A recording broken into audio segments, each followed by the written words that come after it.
స్వర్ణాంధ్ర వృద్ధాశ్రమం లాలాచెరువు రాజమండ్రిలో ఒక వృద్ధ జంటకి మనం వివాహం చేయడం జరిగింది. రాములమ్మ 2 సంవత్సరాల క్రితం కడప నుంచి రాజమండ్రి వచ్చేసినప్పుడు కుటుంబ సభ్యులను కోల్పోయాను, నాకు ఎవరో లేరు అంటే రైల్వే పోలీసులు స్వర్ణాంధ్రకి ఆమెను అప్పగించడం జరిగింది.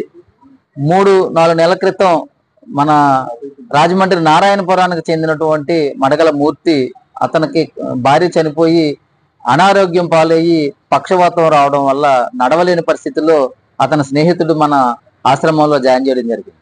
వీరిద్దరూ వచ్చిన దగ్గర నుంచి కూడా మూర్తి ఆరోగ్యం కోలుకోవడానికి రాములమ్మ సహాయం చేయడం, ఇద్దరు కలిసి ఇక్కడ ఏదైనా చిన్న చితక పనులుంటే వృద్ధులకు సహాయం చేయడం, ఒకరికొకరు పరస్పరం సహకరించుకోవడం ఇక్కడ ఉన్నటువంటి వృద్ధులందరూ చేసుకుంటూ ఉంటారు. దాంట్లో భాగంగా ఒక 3 రోజుల క్రితం వారిద్దరూ వచ్చి, రాములమ్మ మూర్తి వచ్చి, మేము పెళ్లి చేసుకోవాలనుకుంటున్నామండి, మీ ఇద్దరు ఒకరికొకరు ఇష్టపడుతున్నామంటే, నేను కూడా షాకింగ్ న్యూస్ అది. యాక్చువల్గా ఆ వయసులో అలాంటి మాటలు ఏంటి, ఇది ప్రేమ లేకపోతే మేము ప్రేమించుకున్న వివాహం అంటే షాక్ అయిన మాట వాస్తవమే. కానీ వారి పక్షాన ఆలోచిస్తే సమాజంలో ఉన్నటువంటి పరిస్థితులు, నిరాదరణకు గురవుతున్నటువంటి వృద్ధులు, కుటుంబ సభ్యులు లేకపోతే బంధుమిత్రులు నిరాదరణకు గురవుతున్నటువంటి కుటుంబ సభ్యులు ఒకరికొకరు తోడు నీడ కావాలని అనుకోవడం నిజంగా భావ్యం అనిపించింది. ఇది ఒక కొత్త ఇనిషియేటివ్ అనిపించింది మాకు. ఇది ఒక కొత్త నిర్ణయం.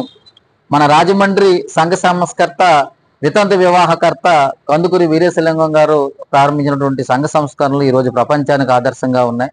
ఈ ప్రపంచంలో అనేక మార్పులు తెచ్చినాయి.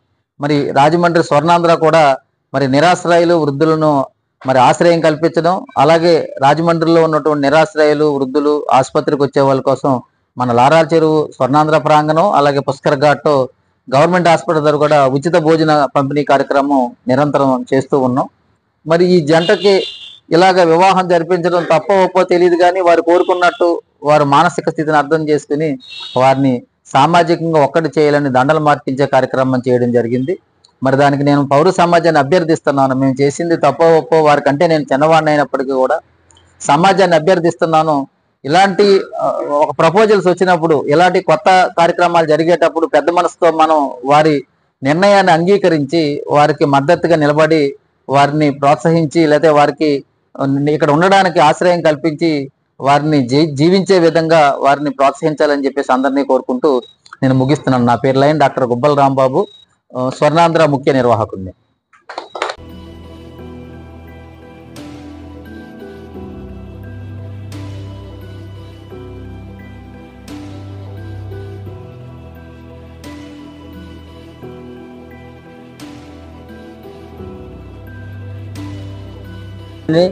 నేను ఆడుకొని 2 వీధి ఉంటాను. ఉండి వ్యాపారం చేసుకుని వ్యాపారం మానసిక నాకు పచ్చిపాత వచ్చి కళ్ళు పడిపోయింది. కళ్ళు తీసుకుంటుంది. ఆ కళ్ళు మీద హాస్పిటల్కి వెళ్తే అక్కడ ఒక మనిషి ఉండాలి, మనిషి అయిపోతే అప్పుడు మా ఫ్రెండ్ రామకృష్ణ ఫోన్ చేస్తే నన్ను ఈ హాస్టల్లో జాయిన్ చేసాను. మా హాస్టల్లో ఉండగానే సార్ని అడిగితే పంపిస్తే హాస్పిటల్లో సేవ చేసింది. కళ్ళు డబ్బులు అయితే కట్టింది, తాను చెప్పించింది, అన్ని చేసింది. అడిగానండి, ఏమా నీకు ఎవరు అడిగితే నాకు ఎవరు లేదు, నాకు భర్త లేదు, ఆధార్ కార్డు కూడా లేదు అని పోయినాయి అన్నది. నాకు ఎవరు లేదు, నేనంటే నీకు ఇష్టమని అన్నాను. నువ్వంటే ఇష్టమే, నేనంటే నీకు ఇష్టం అన్నది. ఇష్టం అన్నాను అంటే సారగా చెప్పంటే చెప్తే ఈ వయసులో పెళ్ళేట్టు మీకు అని ఆయన ఆశ్చర్యపోయి తర్వాత ఆయన నా మాట వస్తుంది, మాట పడిపోయింది. అయితే ఒక రోజు చెప్పే 2 రోజులు పొద్దున్నే పెళ్లి చేసేది.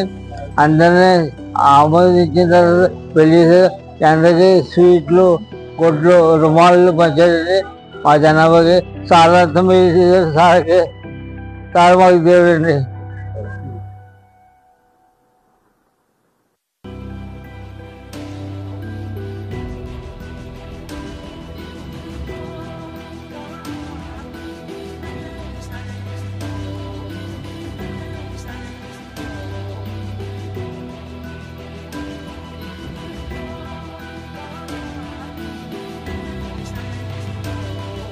కూర్చుంది. సార్ నేను ఇక్కడికి వచ్చి 2 సంవత్సరాలు అవుతుంది. 2 సంవత్సరాల నుంచి సార్ దగ్గర పని చేసుకుంటా ఇక్కడే ఉన్నాను సార్. నాకు ఎవరు లేరని చెప్పేసి భర్త లేడు, కొడుకు లేడు. ఇతను వచ్చి 3 నెలలు అయింది. అతనికి సరిగా ఆరోగ్యం లేకనంటే అతను సేవ చేసుకుంటా పని చేసుకుంటా ఉన్నాను సార్. ఇప్పుడు ఈరోజు నాకు ఎవరు లేరు అని చెప్పేసి అతను నన్ను చేసుకుంటానంటే నాకు ఎవరు లేరు చేసుకొని సార్కి చెప్పేసి ఇక్కడ నేను నిల్చుకొని ఉందామని చెప్పేసాను సార్. మీరు వివాహం ఎందుకు చేస్తున్నారు? ఒకరికొకరు ఏదన్నా ఆసుపత్రికి వెళ్ళాలంటే ఎవరు లేరు కదా సార్. అతనికి ఎవరు లేరు ఆసుపత్రికి వెళ్ళాలంటే నాకు ఎవరు లేరు. నాకు తోడు అతనికి తోడు నేనని చెప్పి చేసుకున్నాను సార్.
మీ ఇద్దరు రండి.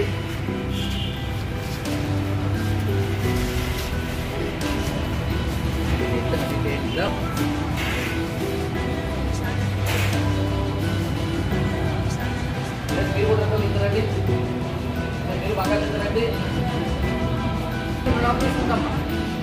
ఏం పర్పస్? ఓకే.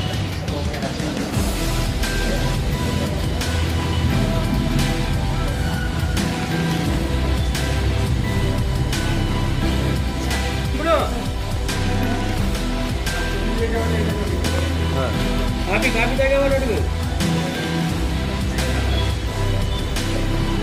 సిగ్గుపడుతుంది మామ నాకు సొరగొట్టాడు.